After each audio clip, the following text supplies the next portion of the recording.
1952 से अब तक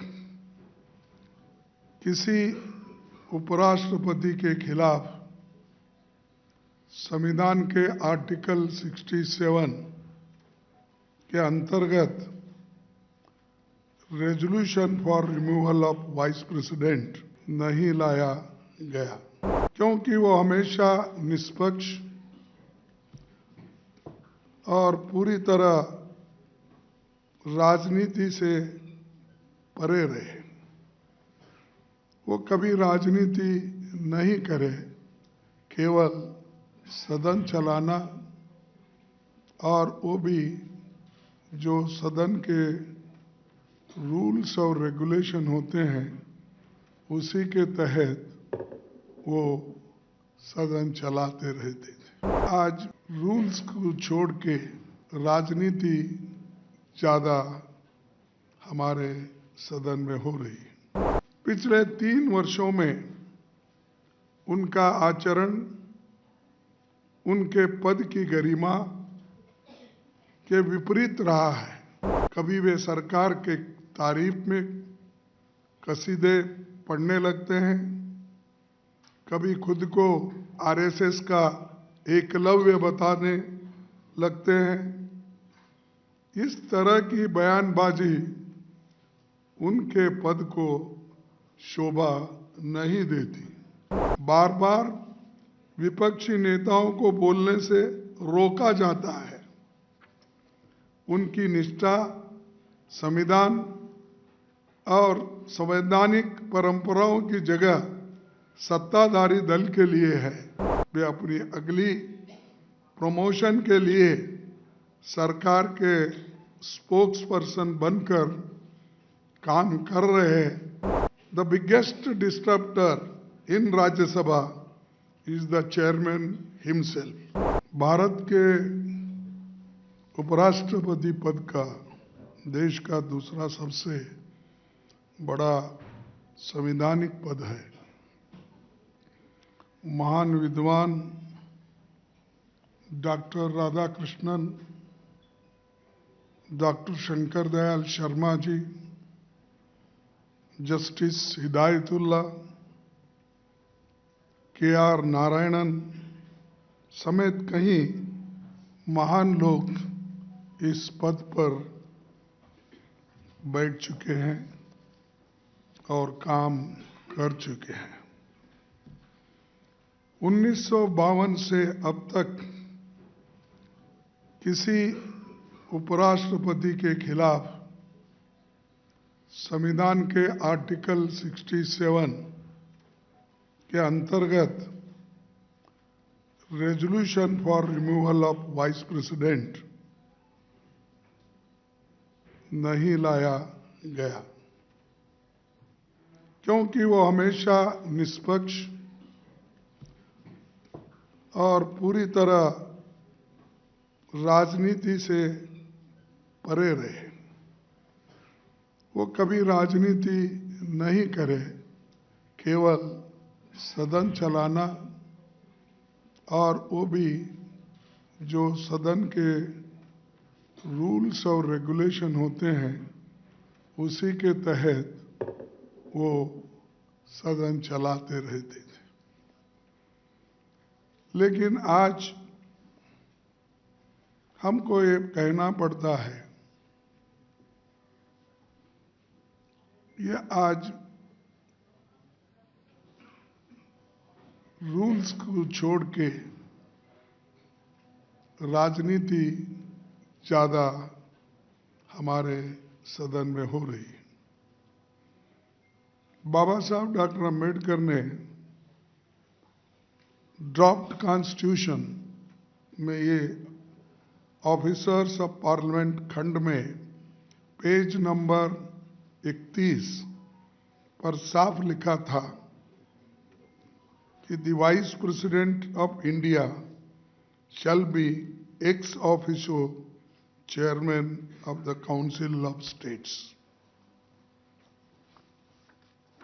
भारत के पहले उपराष्ट्रपति और राज्यसभा के सभापति डॉक्टर सर्वपल्ली राधाकृष्णन ने 16 मई 1952 को सांसदों से कहा था, मैं किसी भी पार्टी से नहीं हूं और इसका मतलब है कि मैं सदन में हर पार्टी से जुड़ा हुआ हूं।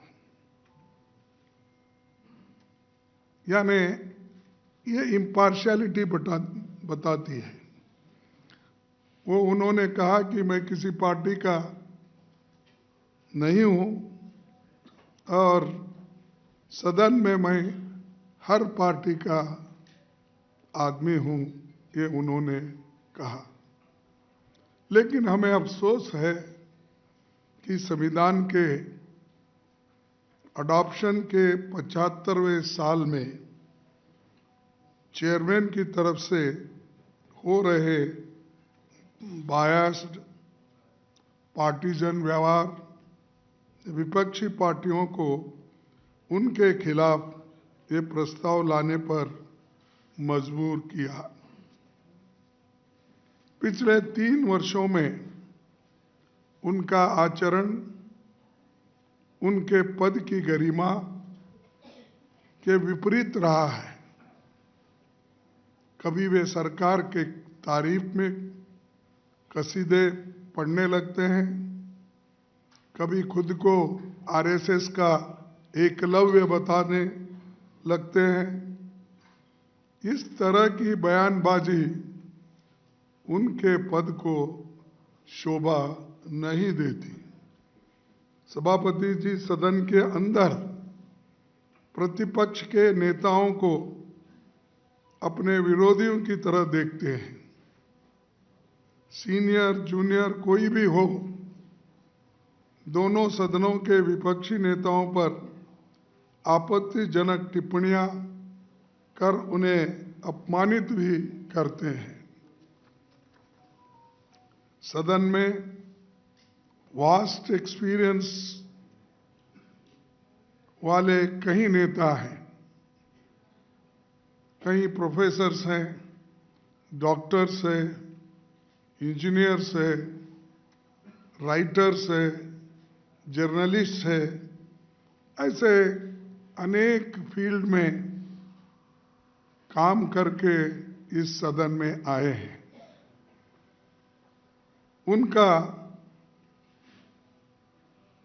और कई सालों से वो बार मंत्री भी पहले स्टेट में रह चुके हैं।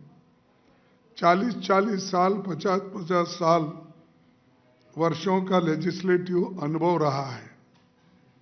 ऐसे नेताओं की भी सभापति जी हेडमास्टर की तरह स्कूलिंग करते हैं, उनको प्रवचन सुनाते हैं